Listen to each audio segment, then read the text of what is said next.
Bonjour à toutes et à tous, bienvenue pour ces guidances sentimentales qui vont couvrir donc la période de juillet-août 2024. On va aller regarder les énergies entre vous et l'autre par signe astro. On va regarder un petit peu comment vous vivez les choses, comment l'autre les vit, quelle est l'énergie de la relation, ce que vous en attendez, ce que l'autre va vous proposer, ce qu'il va y avoir à dépasser, à surmonter, le conseil que les cartes peuvent vous donner et puis vers quoi va tendre cette relation sur cette fin de période. Alors bien entendu, ça reste toujours des tirages généraux qui ne peuvent pas parler à tous, donc vous prenez uniquement si ça fait écho pour vous, vous laissez de côté si ça ne vous parle pas. Allez voir votre signe ascendant, allez voir votre signe lunaire, ça peut vous apporter des éclairages complémentaires et puis vous pouvez essayer un petit peu de faire votre petit mix à vous pour essayer d'y percevoir un petit peu le message.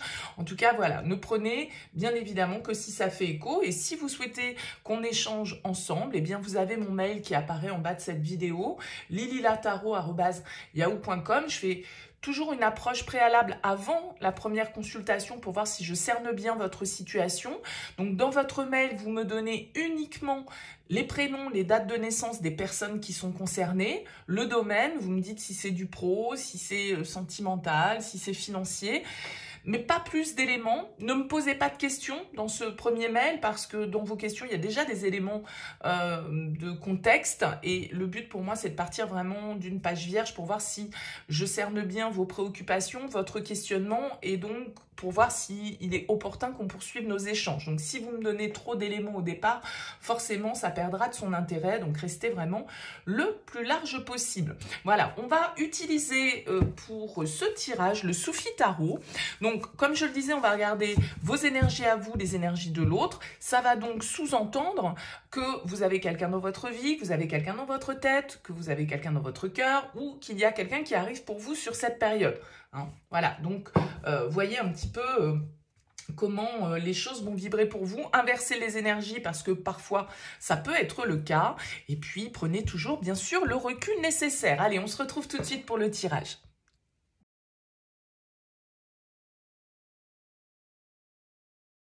Bienvenue les béliers pour les énergies de ce mois de juillet-août. On regarde donc votre énergie, l'énergie de l'autre, la relation, ce que vous attendez, ce que l'autre vous propose, le défi, le conseil et vers quoi tend la relation sur la fin de ce mois d'août. Alors, vous avez en dos de deck une arcane majeure, les béliers, c'est la carte de la lune ici.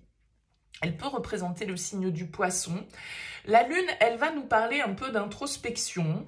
Elle va nous parler peut-être de réflexion.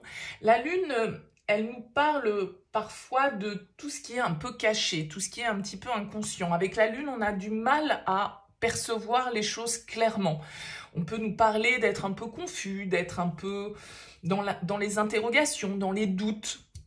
On essaye en fait de percevoir les choses peut-être plus par le prisme de notre intuition que voilà, avec nos yeux réellement. Parce que quand la lune est claire, effectivement, on voit mieux dans la nuit s'il y a la pleine lune. Pour autant, on ne perçoit pas les choses clairement. C'est-à-dire qu'on peut prendre les choses pour ce qu'elles ne sont pas. On peut se faire des illusions. On peut mal interpréter les choses. On peut voilà, nous parler avec la lune de mystère, de secret. Et comme je le disais, d'introspection parce qu'on a besoin d'aller un peu sonder dans les profondeurs pour écouter sa voix intérieure et réussir à dépasser certaines épreuves, certaines peurs, certaines angoisses avec la lune. Vous voyez, il y a ce côté un petit peu où on est plongé parfois dans une certaine forme de questionnement qui peut nous faire peur. Bon, voilà. Ça peut nous parler aussi de secrets. Bon, on va voir un petit peu le tirage pour voir comment cette lune, elle fait écho à tout ça. On découvre les cartes. Alors, votre énergie à vous, le roi d'épée. En face de vous, le soleil. La relation, la 5 d'épée. Ok. Qu'est-ce que vous attendez? La force. Ce que l'autre vous propose. Le 7 de bâton. Le défi. Le 8 de coupe. Le conseil, la reine d'épée, et on sort de ce mois avec, enfin de cette période, puisque le tirage couvre, on va dire mi-juillet, fin août, Le 8 de bâton. Ok, ok. Alors, il y a quand même, ici, on a des épées, hein, pas mal. On a une carte de coupe, 2 cartes de bâton. Et on a ici 2 arcanes majeures supplémentaires. Bon, je dirais que sur cette période, les béliers, il y a quand même une forme un petit peu de tension qui ressort. Le 5 d'épée pour symboliser la relation, voilà, il va nous indiquer, regardez comment elle est symbolisée dans cette illustration, hein, c'est un personnage là qui regarde un petit peu dans les profondeurs, qui sombre dans les profondeurs, on croirait qu'il a poussé quelqu'un, qu'il a commis un crime. C'est un petit peu la 5 d'épée, la carte des conflits, des tensions, de la malhonnêteté, ou, vous voyez, c'est cette carte un petit peu de guéguerre, d'ego, où chacun veut avoir le dessus, chacun veut avoir raison. On peut nous parler ici de dissension, on peut nous parler de conflits, on peut nous parler de disputes, de mésententes, on va dire, de désaccords peut-être sur certains sujets. Alors, vous semblez, vous, avec le roi d'épée, beaucoup dans la maîtrise, beaucoup dans le contrôle. Le roi d'épée, c'est pas vraiment celui qui se laisse aller au sentiment, qui se laisse émouvoir. C'est plutôt un être de sang-froid.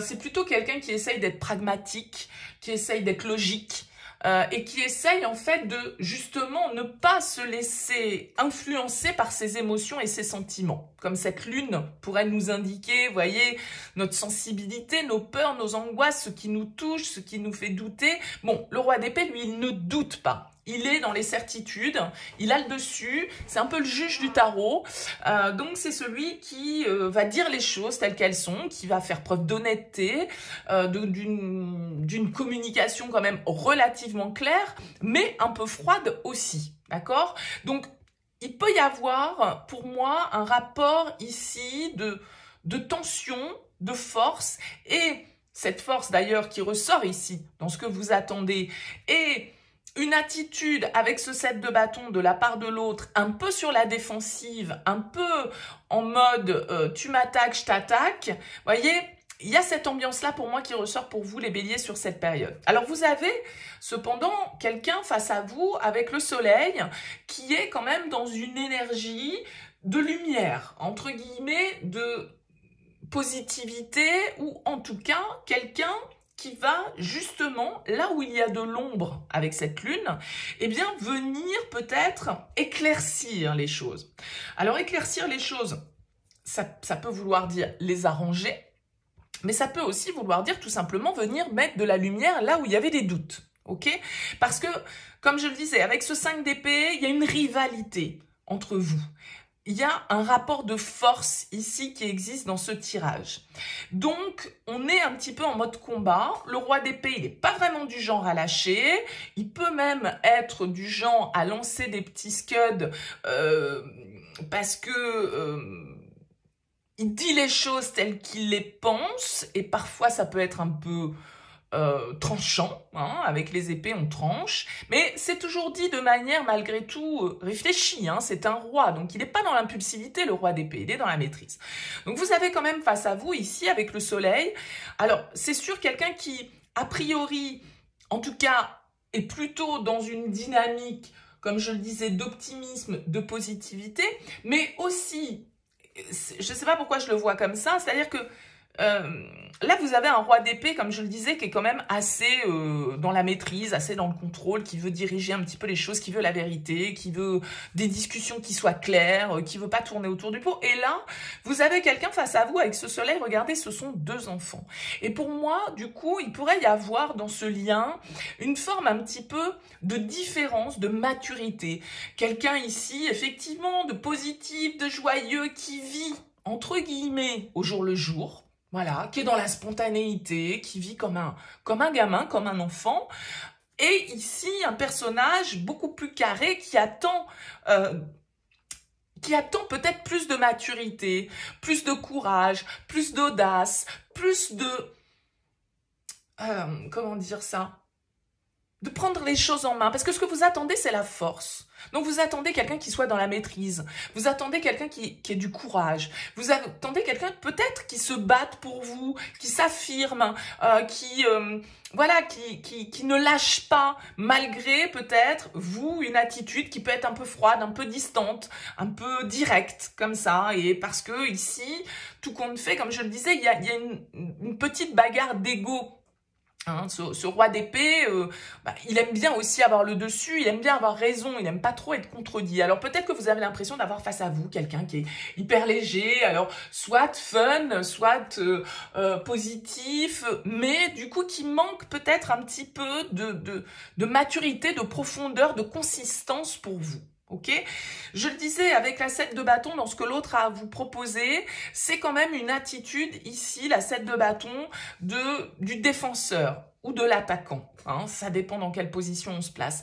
Mais ça veut dire pour moi qu'il y a quand même ce rapport de force. C'est-à-dire qu'on est campé sur ses positions, on ne démord pas peut-être d'un certain côté de nos valeurs, de nos principes, de notre manière d'être, de notre personnalité qui justement peut revêtir des aspects positifs parce que lumineux, parce que joyeux, parce que fun, mais en même temps d'un autre côté vous attendez peut-être plus de sérieux. Et en tout cas c'est la lecture que j'aurais de ce tirage. Donc avec la 7 de bâton, on a quelqu'un qui va camper sur ses positions.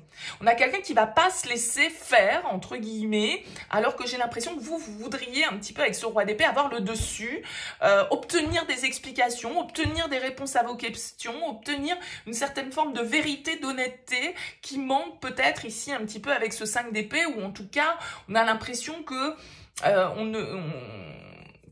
ne perçoit pas encore une fois les choses clairement. On a peut-être l'impression que l'autre est pas vraiment honnête, qu'il nous dit pas tout, qu'il est pas franc, qu'il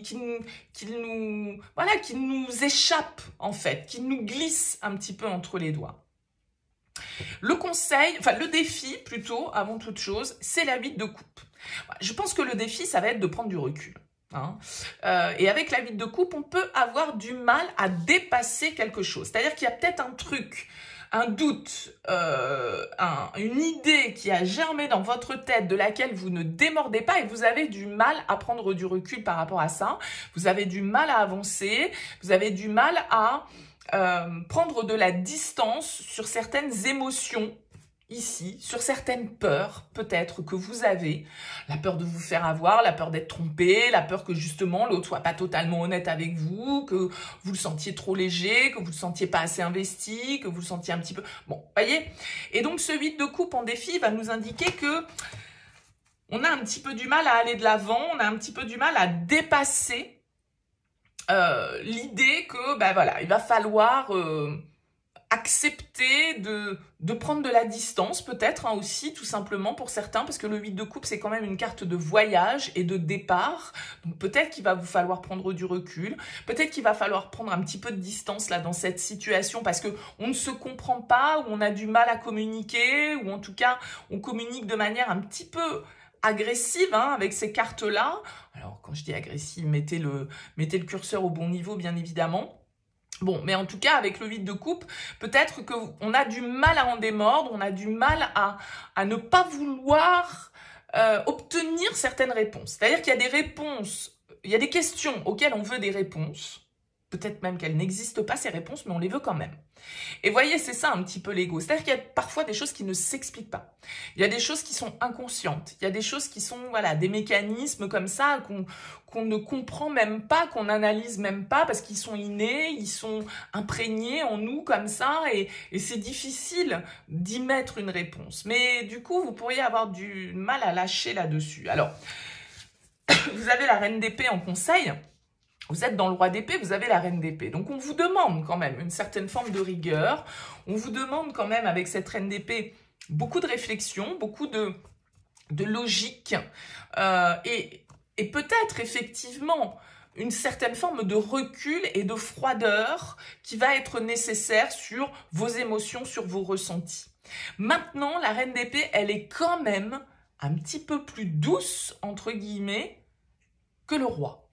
Donc peut-être qu'il va falloir baisser d'un cran, entre guillemets, vos exigences de vérité, qu'il va falloir peut-être adopter une communication plus douce, plus compréhensive, tout en restant dans une certaine forme d'exigence et de fermeté.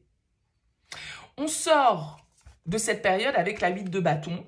La 8 de bâton, c'est une carte qui va nous indiquer, alors c'est plutôt une carte pour moi qui indique une accélération des événements, de la communication. Les choses bougent avec le 8 de bâton, mais c'est une carte qui reste quand même assez large en termes d'interprétation. Elle nous parle effectivement que les choses vont bouger, et peut-être plus vite que ce que vous attendez, ou ce que vous pensiez. La 8 de bâton va nous parler de synchronicité. Vous voyez, c'est quand les choses s'enchaînent de manière assez naturelle, que les situations se débloquent, qu'il y a de nouveaux événements qui arrivent sans qu'on ait vraiment prévu qu'ils arrivent. Donc, j'ai l'impression que cette situation qui apparaît quand même, soyons clairs, un peu bloquée pour vous, les béliers, avec ce 5 d'épée, il y a quand même cette histoire de tension ou de désaccord et de rapport un petit peu comme ça, de tension, de force, de contrôle, etc. Difficulté à prendre du recul, à s'éloigner, à prendre de la distance, à aller voir un petit peu en dehors de ce périmètre ce qui se passe. Avec la 8 de bâton, ça pourrait vouloir nous dire que il y a une... je vais chercher le terme, ça y est. Un déplacement, un voyage, une opportunité, un événement extérieur pour moi avec la 8 de bâton qui va venir décanter votre situation. Dans quel sens? Je ne le sais pas vraiment avec la 8 de bâton. Mais en tout cas, ça bouge. C'est-à-dire que là, on a une situation où chacun est un petit peu dans ses retranchements. D'accord? Où chacun est un petit peu, campe un petit peu sur ses positions. Et donc, du coup, ça crée des discordes, ça crée des malentendus ou des incompréhensions. Bon, peut-être qu'ici, avec ce 8 de coupe, eh bien, on vous invite à partir, comme je le disais, à prendre du recul, à prendre de la distance, à partir en vacances, à voyager, etc. Et c'est peut-être ça, tout compte fait, enfin, pas forcément le fait de partir, hein, c'est pas ça, mais qui va, à un moment donné, justement, vous permettre de sortir un petit peu d'une boucle dans laquelle vous étiez un peu enfermé. Un mode de réflexion. Comme je le disais, un événement extérieur souvent inattendu avec la 8 de bâton, c'est-à-dire que c'est pas forcément quelque chose, c'est la carte de la surprise, c'est plutôt une carte de bonne surprise, hein, c'est-à-dire que là, les choses se débloquent pour que on puisse avancer, pour que on puisse retrouver plus de dynamisme, plus de vitalité, plus d'énergie.